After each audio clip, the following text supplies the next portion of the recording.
Now, this week, the DG of the Stock Exchange met with dealing member firms. One of the major issues that came out of that was that the NSE would be giving licenses to 10 of its dealing firms to act as market makers. Now, with me in the studio to discuss more about this is Rasheed Yusuf. He is the immediate past head of the Stockbrokers Association of Nigeria. Thanks, Yusuf, for being with us here today. Now, first of all, we know that this is part of an effort to improve liquidity in the market. What is this all about? Well, like you have rightly said, it's one of the major policy thrust pursuit of the Nigerian Stock Exchange this year is to introduce the concept of market maker into the Nigerian market. And that will be addressing part of the deficiency in the structure of the Nigerian Stock Exchange market. The whole idea would then be that the stock exchange presently has application for some people that want to be market maker. They will be processing that, and at the end of the day, they're going to appoint about 10 of them to start with. You will recall that in the past, the idea had been mooted by SEC, but the SEC concept was based on capitalization requirement. The departure of the stock exchange proposal is that it is going to be based on activities based on the volume that individual brokers are carrying in the market, the value, and that is going to be the determinant factor. And whoever is appointed as obligations, and they are going to have very good thing in the market, because apart from having, again, primary market maker, you are going to have supplementary market maker. And it's going to change from time to time, because since the determinant factor is going to be the volume and the value of business you are doing. If one broker does a large volume over a period of time, then it takes bad for the market maker. And so the flexibility is introduced. And that way, the concept of market making is to introduce stability to the market. And that will work in an area and an environment where there is liquidity, like you have said. It will not be a panacea to the present problem of the Nigerian Stock Exchange, because the present problem is that of the liquidity overhang that is in the market. There's just no liquidity, and that you can break into two parts. Liquidity on the part of the operators, particularly stockbroking firms.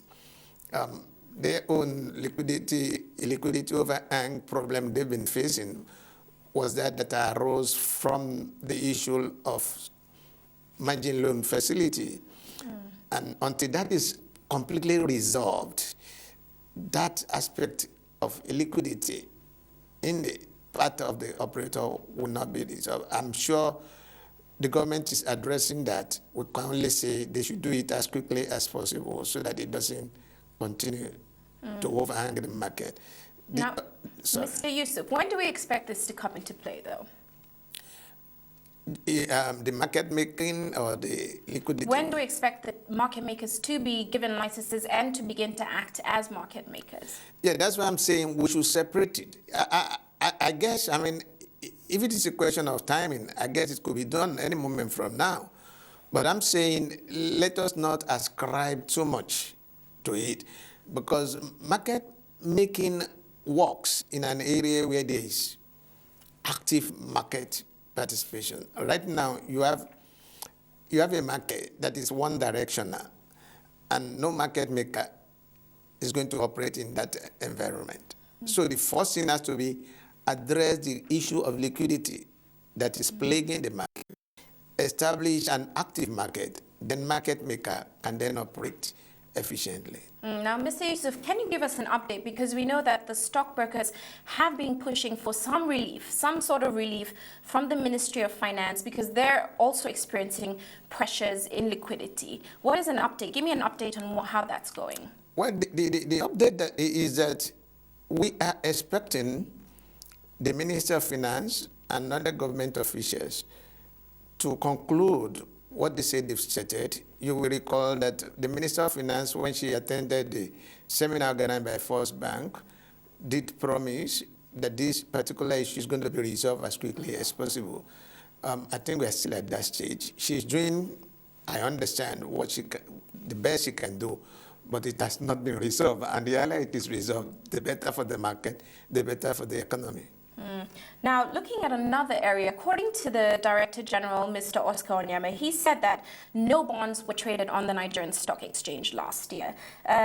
Were there any plans in this meeting to push the sale of fixed income securities this year on the Nigerian Stock Exchange? Oh yes. That has always been there, particularly the corporate bond, because when you look at two sides of it, there's a government bond that is being traded on an OTC level, and then there's the corporate bond that we in the market are trying to also encourage.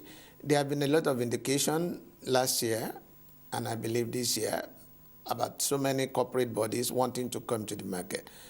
But then when you are coming to the market, whether it is for the bond or whether it is for primary issues, you have to look at the situation in the market, because the pricing of those bonds is a function of what is obtainable right now in the market. And right now, a situation where you have government treasury bill that is, the coupon rate is something close to 15%. Even when you are coming with a corporate bond, you really have to be very careful about how you do the pricing. So those are the kind of things that is inhibiting, making people slow down. It's not that the intention is not there. They are there, and there are many corporate bodies that wants to come out. But as soon as the market situation improves. Also, you have to look at the liquidity of the market. You are coming to the market, are there going to be takers? Because right now, like I said, it's a one-directional market where everybody is selling, and very few are buying. Therefore, it is a market situation, but there will be some corporate bond, definitely, because some are in the pipeline.